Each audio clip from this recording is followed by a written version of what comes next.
તો અમદાવાદમાં પ્રાણ પ્રતિષ્ઠા મહોત્સવની ઉજવણી કરવામાં આવી। વસ્ત્રાલના અયોધ્યા ધામમાં પણ ભવ્ય ઉજવણી કરવામાં આવી છે। ભગવાન રામને અન્નકૂટ અર્પણ કરવામાં આવ્યો છે।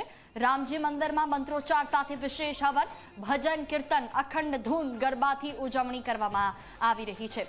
2 લાખ ભક્તો માટે ભવ્ય ભંડારાનું પણ આયોજન કરવામાં આવ્યું છે। અમદાવાદના વસ્ત્રાલના દ્રશ્યો છે। તમામ જગ્યાઓ પર અલગ-અલગ જગ્યાઓ પર સૌ ભેગા મળી ભગવાન રામના સ્વાગતને લઈને કોઈ ભંડારા કરી રહ્યું છે, કોઈ જગ્યાઓ પર ગરબાની ઉજવણી, કોઈ જગ્યાઓ પર રામધૂન, ક્યાંક પ્રસાદ વહેંચાઈ રહ્યો છે। કોઈ ગાડી, કોઈ ઘર કે કોઈ શેરી એવી નહીં હોય કે જ્યાં અત્યારે ભગવાનો શ્રીરામનો ધ્વજ ન લહેરાતો હોય।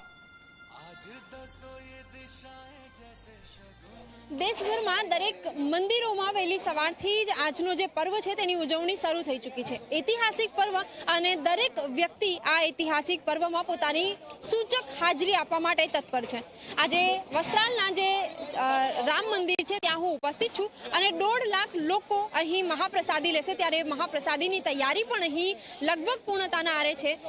ખૂબ આસ્થાની સુગંધ આ જે ફૂલવડી છે તેમાં આવી રહી છે અને લોકો જય શ્રી રામના નારા સાથે જે રસોડું છે તેને મહેકાવી દીધું છે તમામ જે લોકો છે તેમણે। અને હાલ જુદી જુદી જે વાનગીઓ છે તે હાલ અહીં તૈયાર થઈ રહી છે। એક તરફ આપ જુઓ છો કે જે ફૂલવડી છે તે તૈયાર થઈ ચૂકી છે, બીજી તરફ જે ભાત છે એ તૈયાર થઈ ચૂક્યા છે અને મગજની જે મીઠાઈ છે સાથે જ બીજી તરફ પણ આપ દ્રશ્યો જોઈ શકો છો કે જે શાક છે, દાળ છે તે પણ હાલ અહીં તૈયાર થઈ ગયા છે અને નિશ્ચિત રૂપે સૌ કોઈક આજે પાવન પર્વ છે તેની ઉજવણી ખૂબ સારી રીતે કરવા માંગી રહ્યા છે અને હાલ જે લોકો છે એમની સાથે વાતચીત પણ કરીશું, એમને પૂછીશું। આપ જણાવો, ખૂબ આસ્થાના રંગ સાથે ખૂબ આસ્થાનો સ્વાદ છે આ મહાભોજમાં, શું કહેશો? આ આખું ભારત વિશ્વ જો કે જ્યારે આ રામમય બન્યું છે ત્યારે અમારા રામજી મંદિર અયોધ્યા ધામ મહાદેવનગર એ બી એક નાનો એવો પ્રયાસ કર્યો છે। આજે કાલે ભવ્યથી ભવ્ય શોભાયાત્રા હતી। આજે મહાપ્રસાદનું આયોજન છે, 108 કુંડીનું હવનનું આયોજન છે રામજી મંદિર આપણા। અને આ મંદિર ગુજરાતનું ફર્સ્ટ નંબરનું મંદિર છે। એટલે સરકારશ્રીને એવી વિનંતી કે આને અમદાવાદના ટુરિઝમમાં આનું સ્થાન આપે અને બધા લોકો આનો લાભ લે એવી ભગવાન પાસે।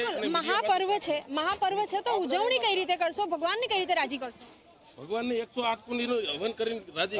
અમે બહુ સારા એવા પ્રયત્ન કરી રહ્યા છીએ અને બધાની સાથે સહ ઉલ્લાસ અને આગળ પણ અમે આ ઉલ્લાસ પણ કરતા રહીશું એવું અમે જણાવી રહ્યા છીએ।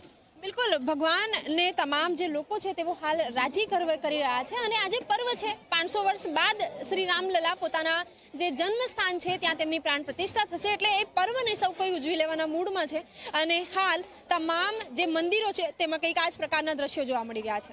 કેમેરામેન રાહુલ વાઘેલા સાથે સપના શર્મા, ઝી 24 કલાક, અમદાવાદ।